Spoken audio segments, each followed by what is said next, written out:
En Venezuela, el Foro Penal dijo no participar en un mecanismo que busca una presunta negociación con el régimen madurista. El vicepresidente de la ONG, Gonzalo Imiop, negó que la organización esté trabajando en la mesa en la que participan partidos minoritarios de la oposición y que buscaría el fin de la crisis política y humanitaria.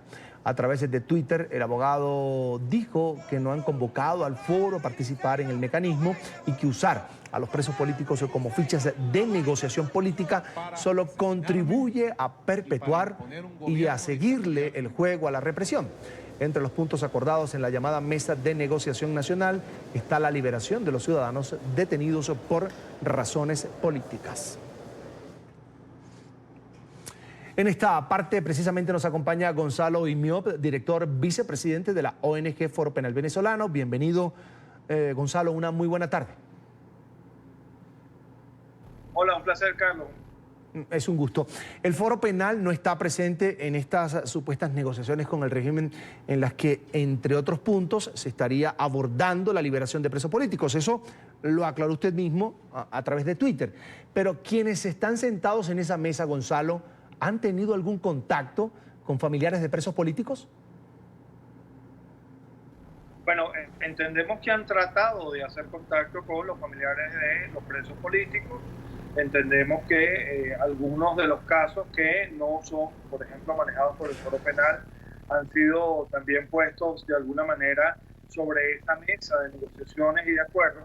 El problema es que nosotros siempre hemos sostenido, y aquí lo mantenemos y lo vamos a reiterar, que cuando el poder entiende que los presos políticos son un capital que puede poner sobre una mesa para negociar con la humanidad, con esas personas, con esos seres humanos, para la obtención de beneficios o de prebendas políticas, mientras el poder siga viendo a los presos políticos así, no vamos a acabar con la represión, no vamos a acabar con la prisión y con la persecución por motivos políticos en el país. Por eso es que nos hemos opuesto a estas modalidades de diálogos, de conversaciones, de negociaciones, en las que verdaderamente a los presos políticos lo que hace es cosificárselos, es decir, convertirlos en cosas que no tienen una historia, una tragedia detrás, y en las que además ocurren situaciones tan delicadas como las siguientes: se producen excarcelaciones eventualmente de algunas personas, pero de otras no. Y lo que es más grave, nadie conoce cuáles son los criterios que se están utilizando para determinar quiénes deben ser excarcelados y quiénes no.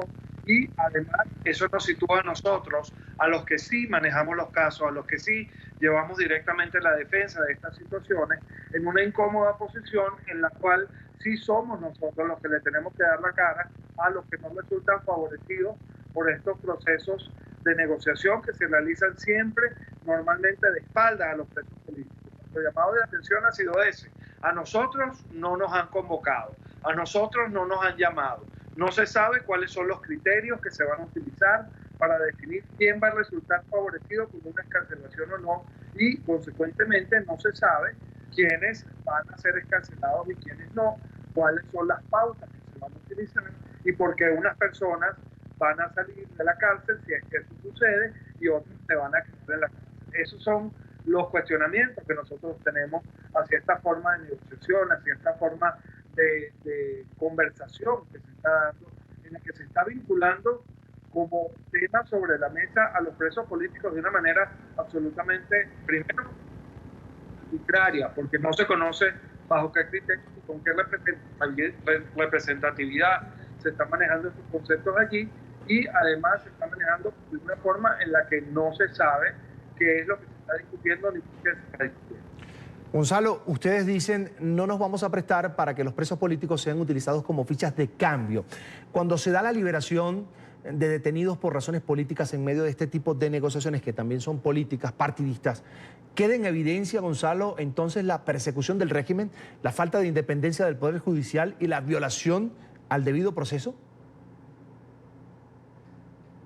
Sí, evidentemente, eso es algo que sucede en estos casos, ¿no? Y ojo, y quiero dejarlo bien claro, para nosotros todo paso hacia la libertad es un buen paso. Es decir, cualquier iniciativa que se adelante, honesta, sincera, objetiva, sobre la libertad de los presos políticos es bienvenida. Con lo que no estamos de acuerdo es con este esquema de conversaciones, de negociaciones, que en realidad lo que hacen es perpetuar la represión. ¿Por qué? Y lo voy a repetir. En la medida en que tú le mandes al poder, al gobierno de Venezuela, un mensaje según el cual sí puede tener presos políticos para ponerlos como fichas dentro de una mesa política, el gobierno jamás va a dejar de querer tener esas fichas políticas en su bolsillo para utilizarlas luego a conveniencia. Por eso nuestro planteamiento siempre ha sido que la excarcelación de los presos políticos y el cese de la persecución política en general debe ser un prerequisito, algo que se debe dar antes de cualquier conversación política. Es decir, como una condición previa, no como algo que se discuta en esa mesa de negociación política. Ese es nuestro planteamiento.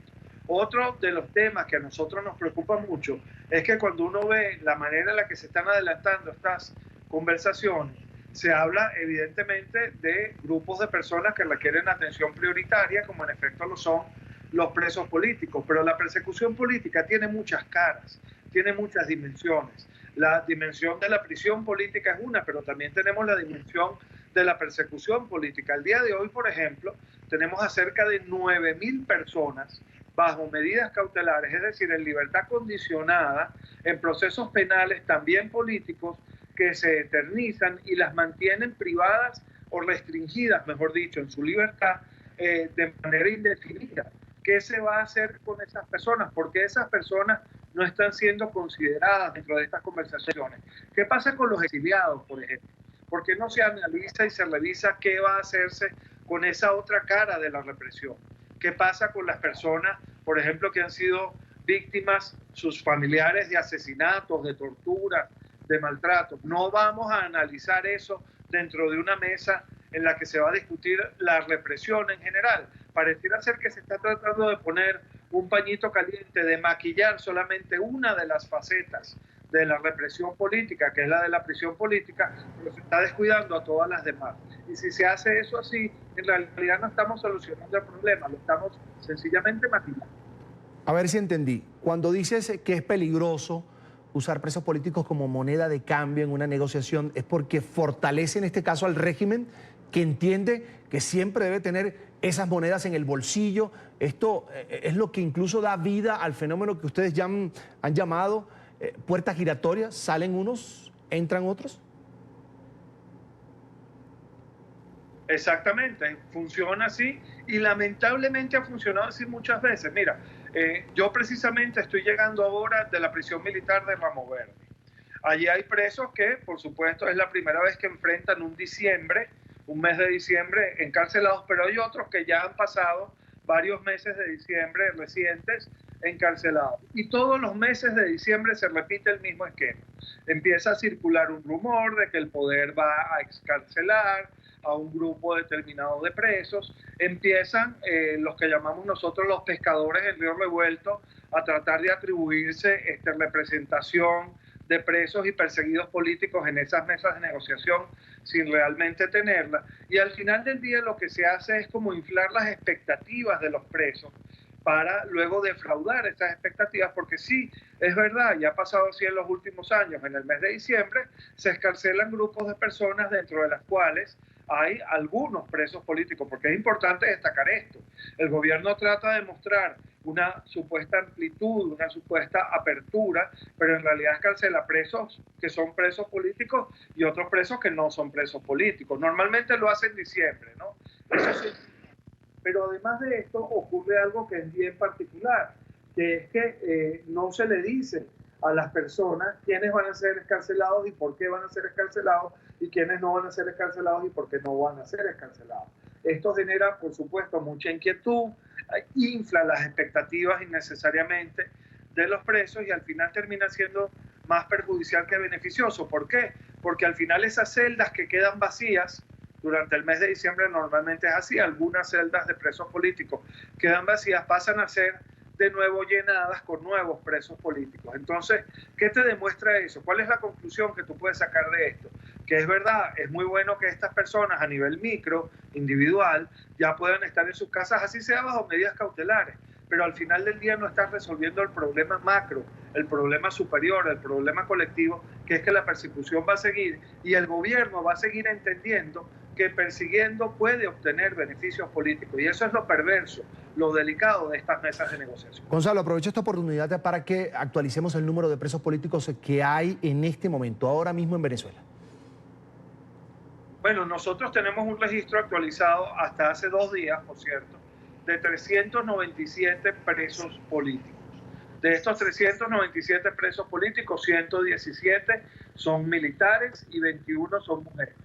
No tenemos, gracias a Dios, en este momento adolescentes presos políticos, pero tenemos más de 8.950 personas al día de hoy sujetas a medidas cautelares, es decir, que no están presas, pero están restringidas en su libertad, también por motivos políticos. Ese es el escenario que estamos manejando más o menos en esta coyuntura.